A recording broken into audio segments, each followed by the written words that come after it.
a little bit there. Think of your questions, put it in the comments, and I'll keep doing some beekeeping here with the super lifter.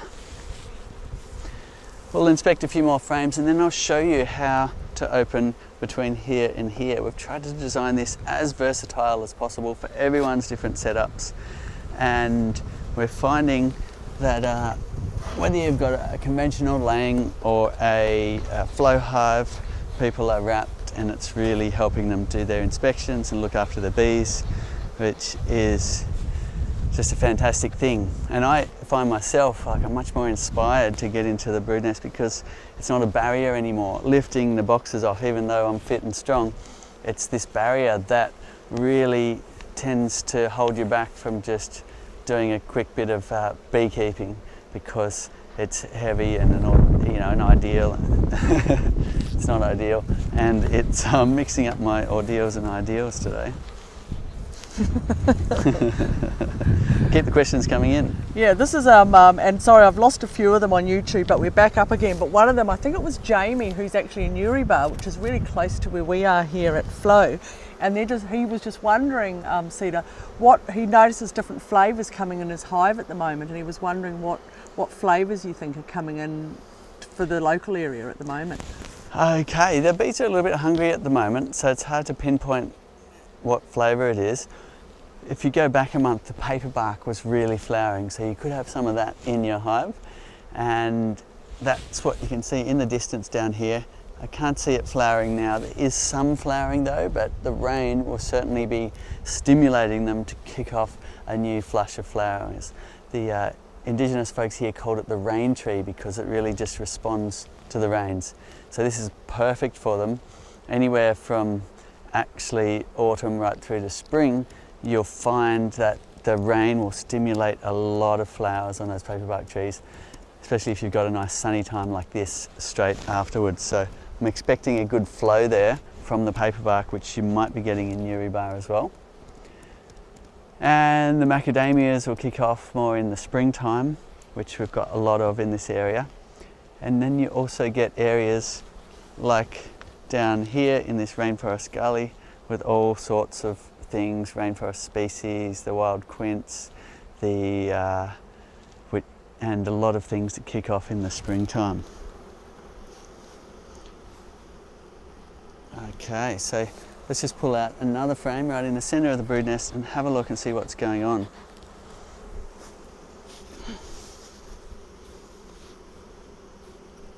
After I get this bee out of my sock. Okay. So to remove a frame with the J-Hive tool, you really want to go sideways first like this. It's a great tool, this one, and we have that in our store. And you can put the J end, hook end, underneath the end bar, and you get a lot of leverage then to lever your frame up like that. Then you can hold one end with the J and one end like that, pick it up till it's on a diagonal and swap to your hand.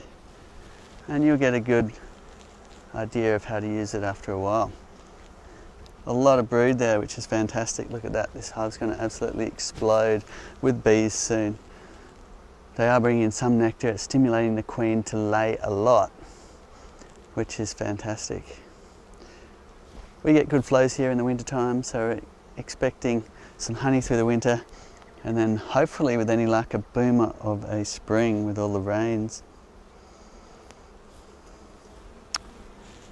So we get asked this all the time with the super lifter as well.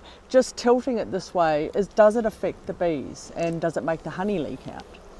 Okay, yeah, we do get that one a lot. Yeah. Even though for almost every inspection we've done for the last 8 years, we've tipped up the hive on its end like this in exactly the same fashion. And the reason why it's not a problem for the bees is the cells are still facing this way. All they've done is roll a 90 like that, which doesn't allow the honey to flow out. If we were going sideways, if we decided to make a lifter go this way, then you get a whole lot of nectar spilling everywhere. But rolling it in the same plane as the frames are means no nectar spills out. You can have a look in the window here. I doubt there's a whole lot of honey. So we've got the ideal there that they haven't finished building on. Oh, there is some honey there. So there's some honey there in the top box. I didn't notice with the super lifter.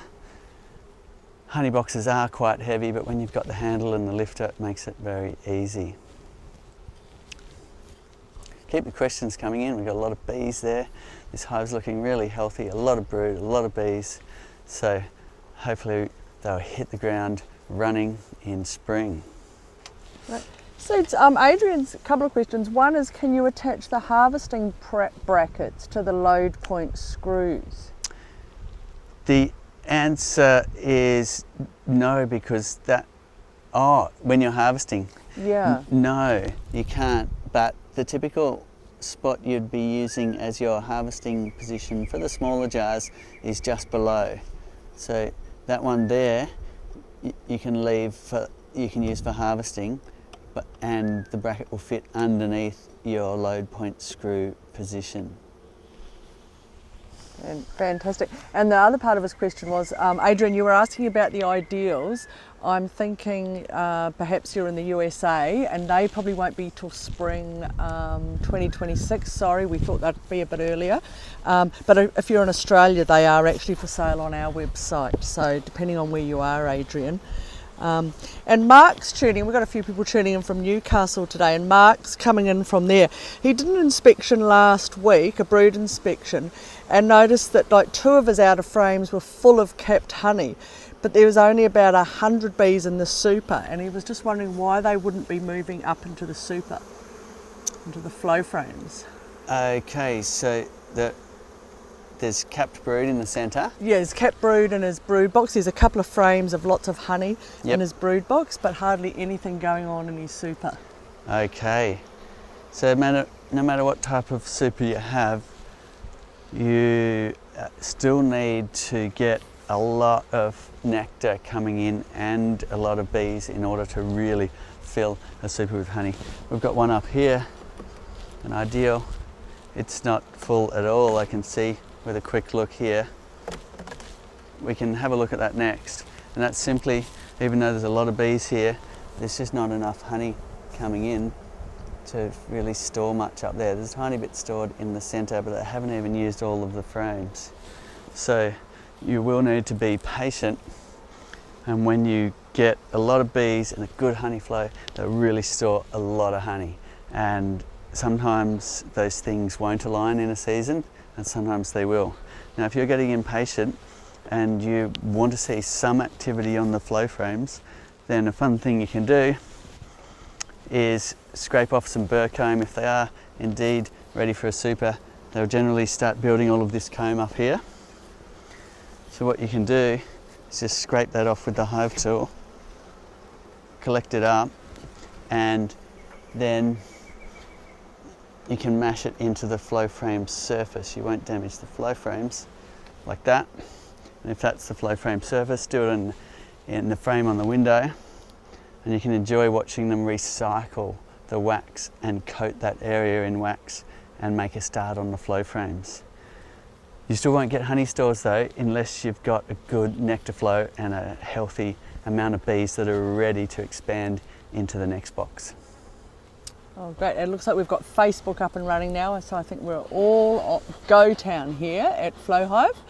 And Sharon's question, Cedar, is just wondering, Sharon's in New Jersey and having lots and lots of rain, and just wondering once they empty the flow super, how long does it usually take for it to fill up again? Okay, like most things in beekeeping, there's a wide range of answers for that. And if you've got a healthy amount of bees and a big nectar flow, then it can be really quick. So on the extreme end of the scale, you get in the springtime here, you harvest all of the frames, 2 weeks later they're full again, harvest them all, 2 weeks later they're full again. It's very exciting when you get on a flow like that. However, there's plenty of times where it may be many months, like we have now, where there's not enough coming in for you to share in the spoils as well.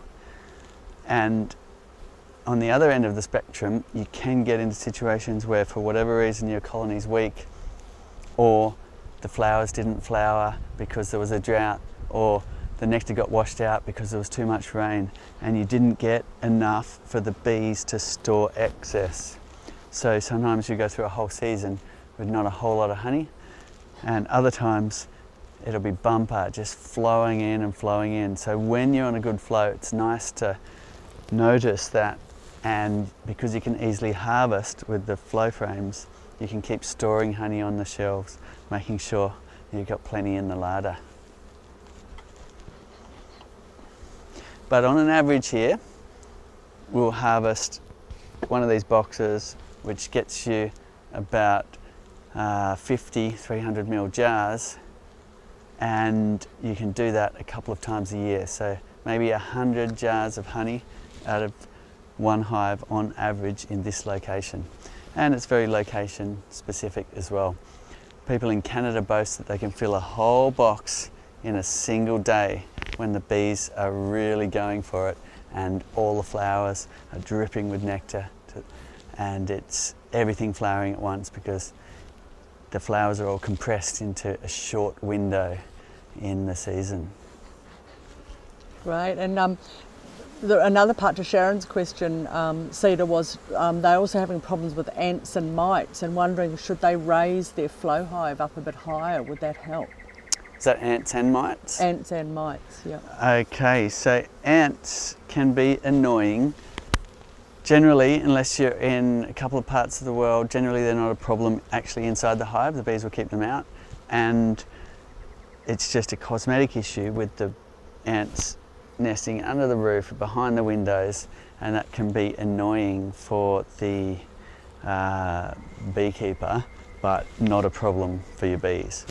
However, we do have these ant guards, so if the ants are bothering you, then you might like to create an ant moat of some sort, which you can do just by putting these in some pots of water, or you can use our ant guards here, which you utilise by screwing up the top like that and filling this bottom area with your choice of either vegetable oil, or you could use a Vaseline. Now some people find with the vegetable oils they have some rodents that'll chew, whereas the Vaseline they won't do that, and you can put that in the cup here and that creates a barrier, so when the ants are crawling along they can't get over that grease. Now you can then screw this cap down. If you've got really large ants, leave it up a bit. If you've got the tiny ones that are bothering you, then you can go all the way down and you've still got an ant barrier here. And that cap is just to keep the rain out and keep your cup going longer. Now you'll also have to brush the ants away from behind the windows, under the roof, rear cover, and don't forget the key access area here. You'll likely have to brush them away a couple of times and then make sure the foliage isn't creating an ant bridge. They'll use something like this to get onto the hive and bypass your ant moat. So you'll have to do a little tidy up.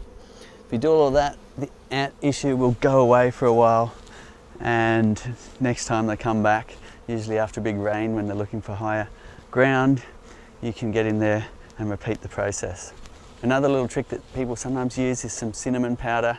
If you don't want to bother with the ant moats, you throw some cinnamon powder behind the windows and that will deter the ants. Brush them away a couple of times, use the cinnamon powder, and the problem will likely go away for a while. Disadvantage with that method is it looks a bit like dust on the windows. Right, now homebrew and gardening on the Central Coast here in Australia has got a couple of questions.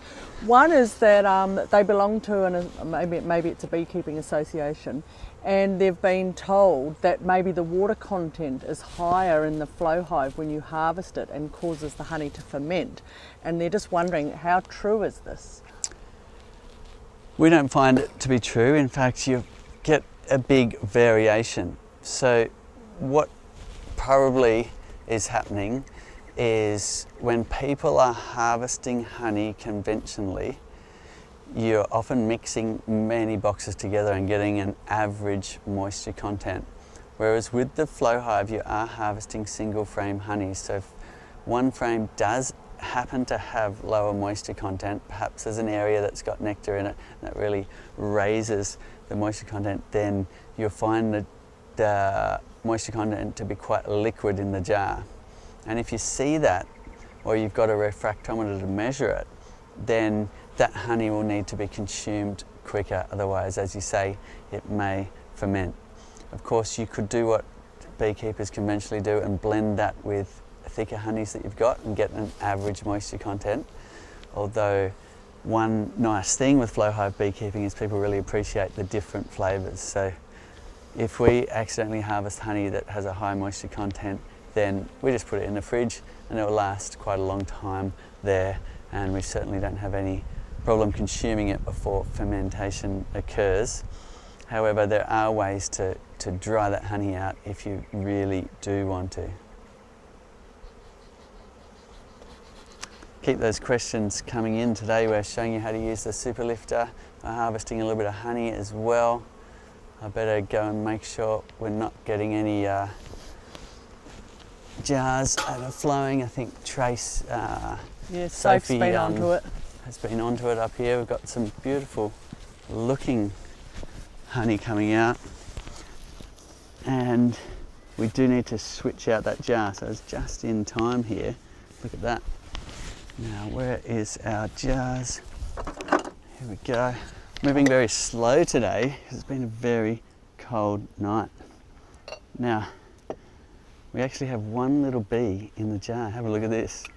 It's very cool. It's going for a swim in honey. A good idea to make sure you cover up your jars well if you are going to wander away. So that's not a problem for the bee, because I will put it back on the landing board and the other bees will clean it up quite quickly. Not a whole lot of activity here on this cold morning at the entrance, but hopefully the bees will wake up soon and they'll come and clean this little lady up. There we go. And look at that beautiful honey. These are our new honey jars if you haven't seen them. They've got some nice designs on them, and it's been quite a requested item, so if you've been waiting for jars, have a look at those. Have a look at the nice patterns. They go together in a little set. Okay, back to our beekeeping. Oh, he's on the move today. We might close this hive up now and show you the other position here that you can also use the super lifter to inspect your ideal frames. So let's keep the smoker going. If you've been standing around talking too long, the bees might get sick of it after a while. So ideally I put these back together in the same order. Let's just pop one more frame and have a look what's going on, and then we'll put it all back together. So again, going sideways first with your J-tool, hook under the end bar and then up. So here we are moving out to the outer edge, and we have a lot of pollen. So it's typical to have your pollen and honey stores towards the edge of the brood nest. So this frame you could cycle out if you want to. We'll save that for the springtime and leave the bees with their pollen and nectar stores. These are all naturally drawn comb, meaning we've only given them the wooden frame. The bees have done the rest.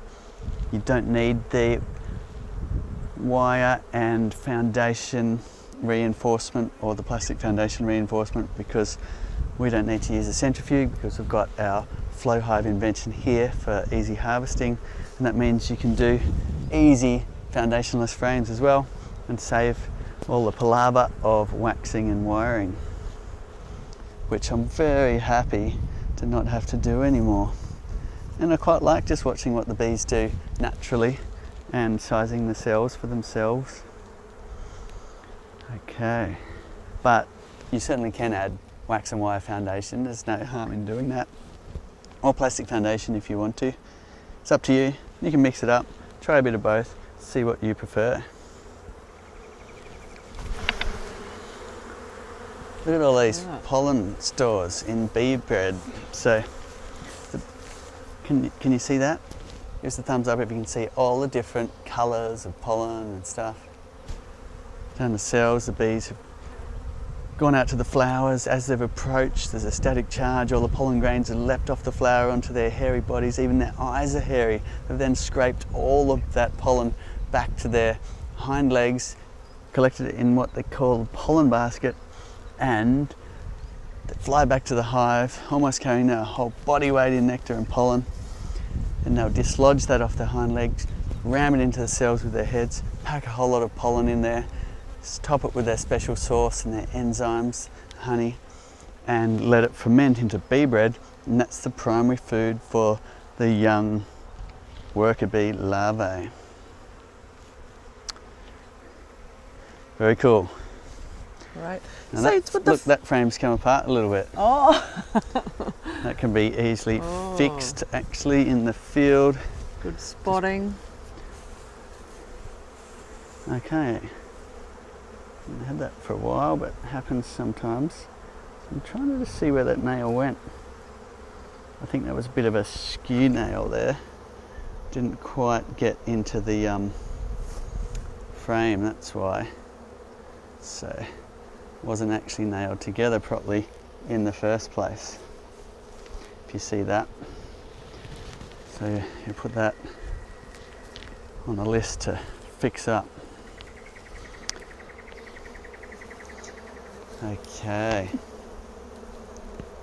let's put it back together and put our last frame back in, then we'll show you the super lifter on the next box up.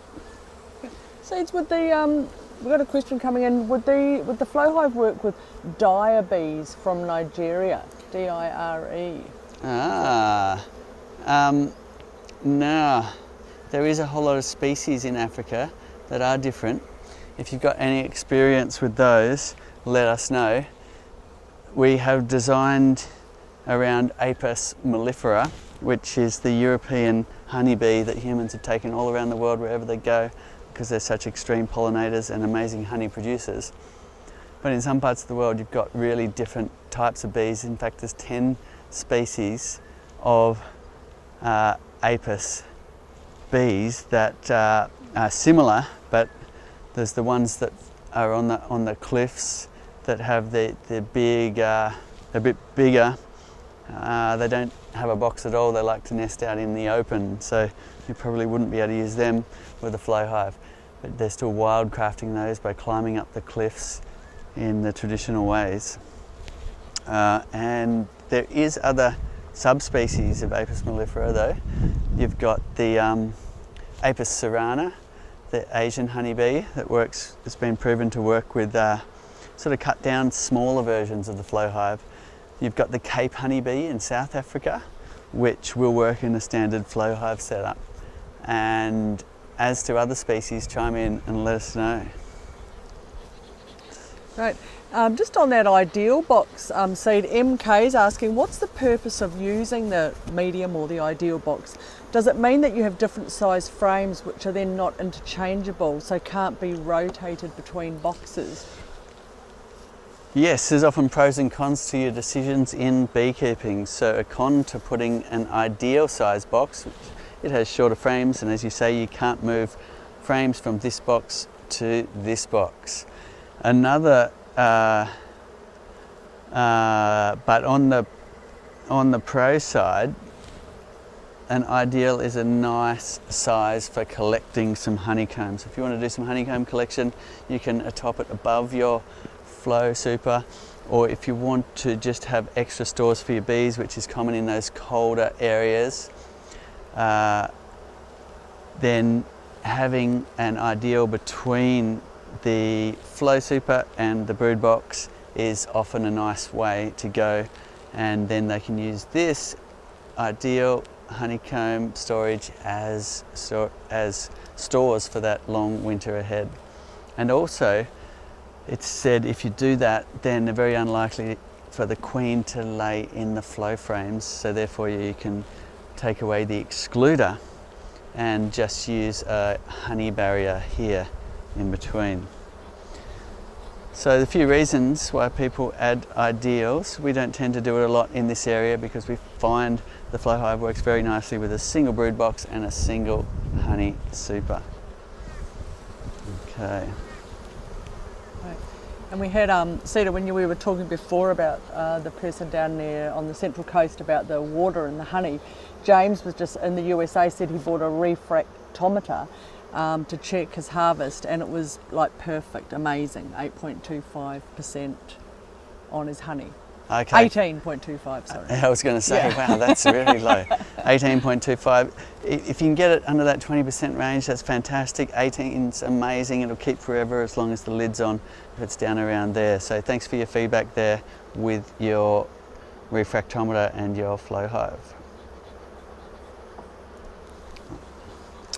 We've got someone in Bairnsdale, so down in Victoria here in Australia, on the coast. We're just wondering whether they should get a hive cozy. I don't know if that's like a little dressing gown or something for a hive. Okay, it sounds like a wrap to keep does. your hive warm in winter. Yeah, a little blanket.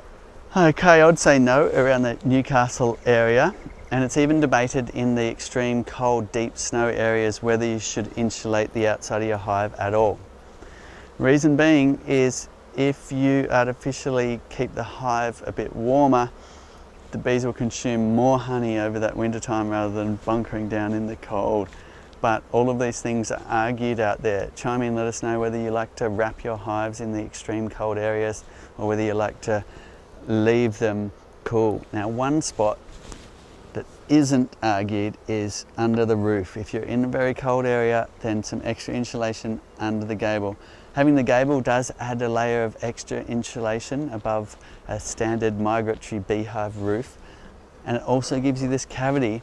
You can jam some more insulation in if you wish, which could just be as simple as some styrofoam from an old poly box, and that will assist your bees by not having condensation build up on the roof. You don't want in those extreme cold areas condensation dripping onto your bees, because cold wet bees can be dead bees.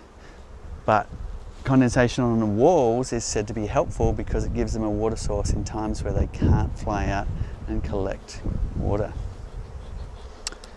Okay, nice. Chime in, let us know whether you like to wrap your hives in the cold times. Now this is just Nay Sean, I think the name is, and there's no such thing as a ridiculous question, so ask away. Wondering, could bees be raised in a greenhouse with lots of plants and flowers available? Okay, not generally, because these bees are such extreme pollinators. A hive like this could pollinate 50 million flowers in a day, which is extraordinary. And to do that, they're flying up to 6 miles, 10 kilometres away. Now, that's a lot of flowers they're visiting. They will not have enough unless your greenhouse is absolutely enormous. So generally, you won't be putting bees inside a greenhouse. Of course, if you can lift the walls up and have hives nearby, then they'll go in and do some pollination. But if you've got it shut up, you'll have some issues, I think. I've never tried it myself, but chime in, let us know if you've got experience with bees in greenhouses. Right. And Cedar, do you ever cycle out the comb? And if you do you do it in winter or spring?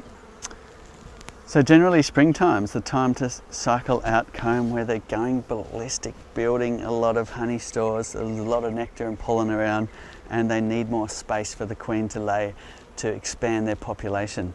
Now, get in there early in the spring, make sure you're getting ahead of the curve, otherwise your hive might swarm and you'll lose half your bees. Now, if you're standing around all day, you might be able to catch them and start a new box, but you're better off getting ahead of the curve, making some space in the brood nest. Or my favourite go-to method is those hives that are really building up, is you take a split by taking half the frames out of this bottom box and starting a new hive. And that will really limit the chances of your hive swarming and also give you another hive. And if you don't want one, somebody else surely will, and you'll be able to help them get going in beekeeping. Okay, so good idea to get ahead of the curve too, and make sure you have your hive equipment ready for taking splits and for catching swarms in the springtime. Cedar, can you use the super lifter with 2 full brood boxes and a super? Yes, you absolutely can. And I think we showed you that 2 weeks ago on the live stream. If you have a look, we're doing double brood with the super lifter. So we've designed it to lift 2 10-frame deeps full of honey plus a roof as well. Beyond that, you're on your own. It's not designed for tall stacks of hives, but it will lift the most common scenarios, which is a single or a double box lift and the roof as well.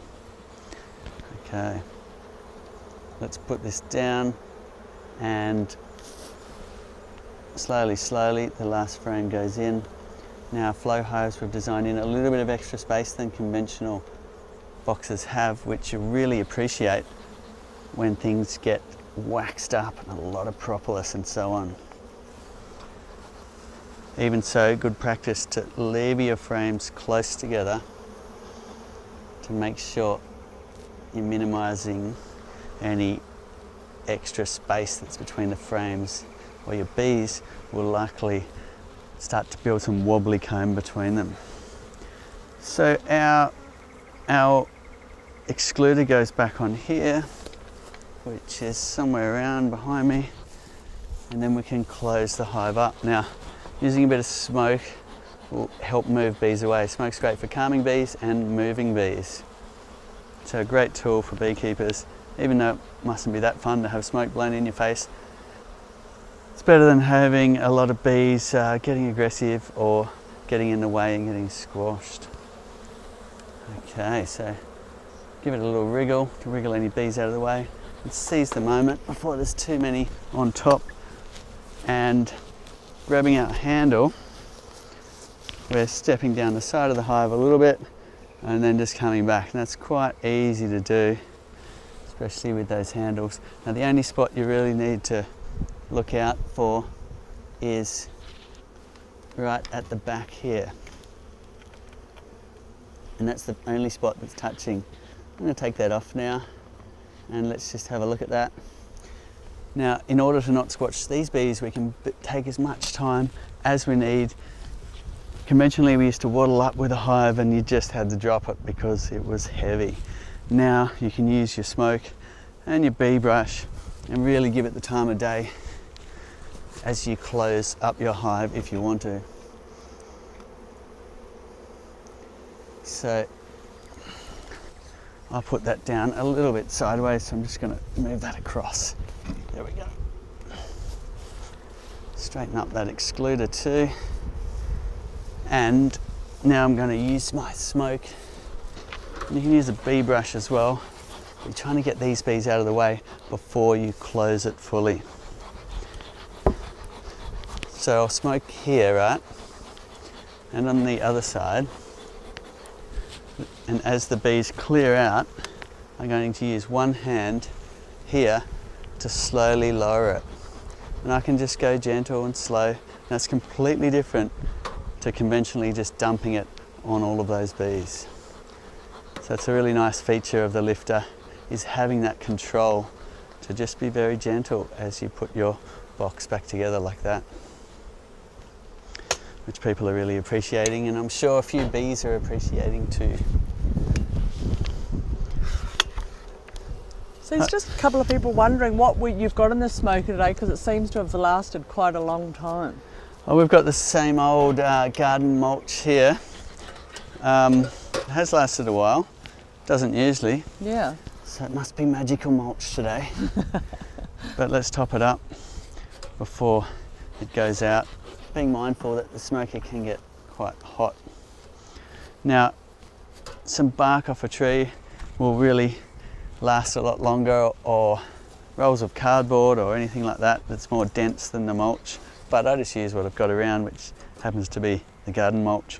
Now, one thing, so we've got this nice grate up here which stops sort of sparks and flames coming out, which you don't want, but it also tars up with the smoke. So if you're noticing it's not working very well, then a quick scrape like that is all you need to open up those holes again.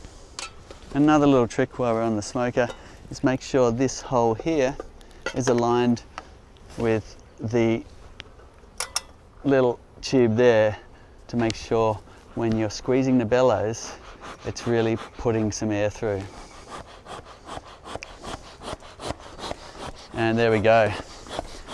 give it a good puff to get it going. You want nice, cool bellows of smoke coming out, and then you can use it for your beekeeping.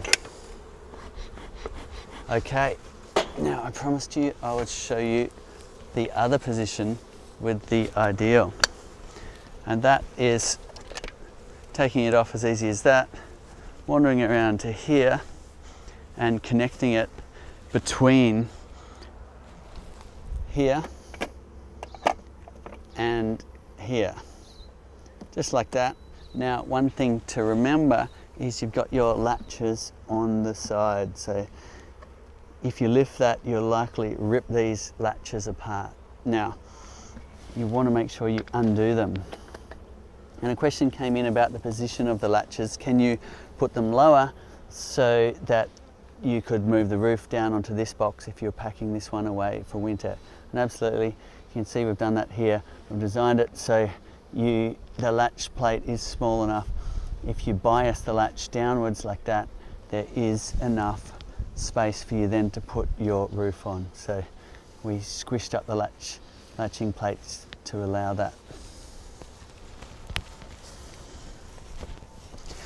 Okay, next we're going to simply lift this handle like this, and what that'll do is open between the ideal and the super now. So we've got our other position, and we've achieved that by utilising both sides of the hive.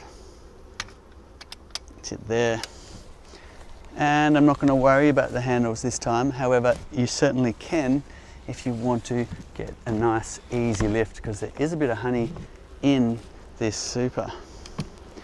Now we're into the ideal, which has those shorter frames.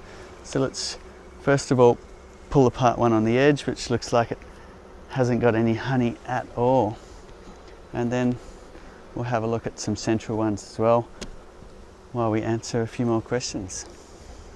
Great. Sita, just got a question coming going. Are we selling any things to help with the Varroa mite? Any treatments? We are not currently selling any treatments. Varroa mites have just arrived more recently in our area. We're testing a lot of things, we're learning a lot, and it's a watch this space. We'll try and make some great contributions to the world of Varroa as time permits. But for the moment, have a look at our website, and we do have some good information there and some decision-making tools both for the USA or here in Australia that will help you decide what you should do and what treatments you might like to use, whether they be more on the organic side or the synthetic side. Now, there are a myriad of different ways to manage Varroa, but the main thing is you're doing something. You need to get out there and monitor for mites, and if the mite levels are high, you need to do something or you're likely going to lose that colony. So in our area it's around, and in the first couple of years it's likely to be more of an issue as your colony might rob out wild colonies that have died out and bring all the mites home, and that's called a mite bomb. And so a bit more diligence is required if Varroa has come to your area more recently. Look at that, we've got a tiny little start on the comb guide. So we're just putting in comb guides here and letting the bees draw their natural comb. Now there's not much in the way of a nectar flow now, so they're not really using this ideal box as yet. But let's just move some frames over and have a look deeper in, see if we do have any honey stores at all. I thought I saw some, there we go. And quite a fun little thing. Trace reading out the questions, loves her ideal box for honeycomb collection. She's always bringing in her latest honeycomb flavours. So look at that, some beautiful comb that you could cut out and put on a cheese platter, or you could just bring the whole frame for a bit of beekeeping theatrics there to bring to the table, and you'll be surprised what stories pop up and all the questions that come when you've got something as beautiful as this on the table with the lovely cheese and blueberries around it. It's a wonderful thing to do. Now, noticing that the bees are wandering off the guide a little bit, I'll show you how to fix that, because it is ideal to have the bees going in a straighter fashion that makes it serviceable. Quite easy to fix though and get them back online. I'll shake the bees off first. And now I'm just going to use my hive tool to nudge this section of comb over just by cutting it down here, like this. So this is one of the disadvantages of naturally drawn comb, is they may go wonky. However, it's quite easy to fix. In the extreme case, you might use some rubber bands just around this way to hold it all in position if you are fixing up comb. But the idea is you're just pushing it across. Now don't worry about the comb structure, the bees will fix that very quickly. And you're just trying to give them the right idea of pushing it back online like that. And let's do the same thing here, where you notice they've wandered off the guide as well. So see that there? We'll do it from the other side this time. So I'm cutting down and just pushing across like that. That's all you need to do, and now the bees will get the idea and follow that comb. Okay, so that can go back in. Very cool. Got time for a few more questions before we wrap up. Oh, great, Sue. Here's another question. This is coming in. Is there a certain direction the hive should face? They've heard that it should face south, but not sure if that is correct. So it could be tuning in from the other side of the world. So if you're in the northern hemisphere, then yes, facing south is a common thing you will hear, because that will get the bees going a little bit earlier as the morning sun shines right into the entrance and wakes them up. So that's come from the commercial side of beekeeping, where you're after that extra 5% of production. You want your bees up early, getting to work, collecting those nectar stores. However, backyard beekeeping, there's often a priority order that you'll decide things like the flight path and where it goes might be of higher priority than that extra 5% production, in which case you can face it whatever direction you like and just prioritize the flight path so it's not going to bother anybody. You don't want people walking right past this flight path in front of your hive where the bees are flying out of the entrance. Otherwise bees might get in their hair, you don't want stings with your guests coming to visit and so on. But if you do have the option, I guess the ideal scenario is your hives are facing in such a way that some morning sun can get them up and going early, and in summer you've got some afternoon shade. But you can't always get that, so go ahead and position them however you like. If you've got choice between full sun and full shade, always go full sun, because that will keep pathogens like chalk brood away. So even if you're in the hot areas, you'll see beekeepers have their hives just right out in the paddocks in the sun. Now here we got another one we could straighten up a little bit. It's not too far off the comb guide, but what's interesting here is the cell size. So you'll notice that the bees, when they are building comb just for storage of honey, they'll size the cells bigger. So here you can see they're 6mm cells. Now I can tell quite easily when they're larger like that.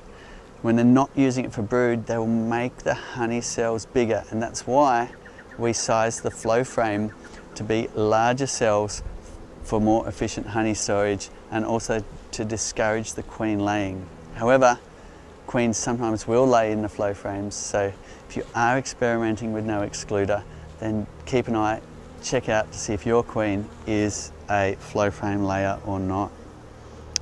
I've had many hives that I've had with no excluder for years, but then the queen will swap over and the next queen may lay right in the flow frames. Excellent. So thank you very much for all your questions. We're going to start wrapping up. We've got time for another one though as we close up this hive. Right now I'm just pushing this comb to be more in line, which is easier to service later. And the bees we'll get to work and fix that up. You can see in this area I could go a little bit further, pushing that across like that. And once they've got a few straight frames, they'll follow suit with the rest. Doesn't matter so much for honeycomb because you're likely appreciating the beauty of the comb and cutting that comb out anyway. Now the bees are getting a little bit toey. We've had them apart for a long time. Time to keep the smoker going, give them a little bit more smoke as we pack up the hive. Great, so then this could be, we've got Lang who's tuned in and just so excited to have harvested 2 first flow frames this year, and the hive is really full. And so Lang's question, I'm not quite sure where they are. Should they split the hive or add another brood box? Aha. So I would go for splitting the hive because I find you get more honey production that way. You get another queen going and get a whole nother hive going. And that way you're really maximising the productivity by keeping, I guess, slightly smaller hives, but making sure you're splitting in the spring. But each area really has its own advice, so get some advice from locals. It may be more common to have a second brood box or a second honey super in your area for a long winter ahead. Not exactly sure whereabouts in the world you are. Now I'm going to straighten up this one as well. We had a little run of comb off the comb guide. Let's get it all back in line. Easy to do. Notice it's off the guide there. Just give it a little cut like that. Push it across. Don't worry about mashing the comb a little bit. The bees are really good at fixing that up. And we'll stick our last couple of frames back in, which are completely empty, and show you how to close up this hive. Almost completely empty. Look at that cute little piece. Right on the comb guide where you want it. Of course you can use foundation if you want to. These frames will accommodate foundation because they have the slot at the top and the bottom as well. Pushing down, and now we're going to use a bit of smoke, same as last time, a nice gentle closure, and smoking the bees down to get them out of the way. This is the area that it's first going to land, is right there. So we want to make sure there's no bees in that area. You can use your bee brush and just slowly get those bees out of the way. They've had quite enough of me playing around with the show and tell. So let's close it up, making sure there's no bees in the way. Just like that, line it up. Now we can take as much time as we like. With the super lifter, allows for a very controlled way of closing. If you're in a hurry, of course, you can close it quickly, but if you're not, you can just be as gentle and slow as you like. And it's a progressive closure from one end to the other, so I don't need to focus on here just yet. I can now use my pole leg as a handle like that and just be smoking the bees and slowly closing it as you go in a nice, gentle, controlled way. Completely different to conventional if you've done it that way, where you are really just dropping it on whatever bees are in the way. Now they are really running out. So look, there's one right in the gap. Okay, not so many on that side, which is good. And I can slowly close. I've often wondered of putting an ice cube in here and letting it slowly melt and seeing if all the bees get out of the way. Should do that one day. But there we go. Successfully closed without squashing those bees that were in that gap. Thanks a lot for all of your great questions. That lifter is now ready to be taken off and packed away. It's easy as that. I can go back in the bag now and away we go. Let us know what you'd like us to cover next week. If you want a beekeeping course and you really enjoy video training, have a look at the beekeeper.org. It's free to try and also an amazing fundraiser for the bees. Experts from all over the world have chimed in with amazing training content made to take you from square one right through to even a deep scientific knowledge in beekeeping. So have a look at the beekeeper.org. We'll be here next week for you to answer questions also. And if you've got answers to other people's questions, it's fantastic to see you chiming in this global community, really helping each other. Same time next week. See you then.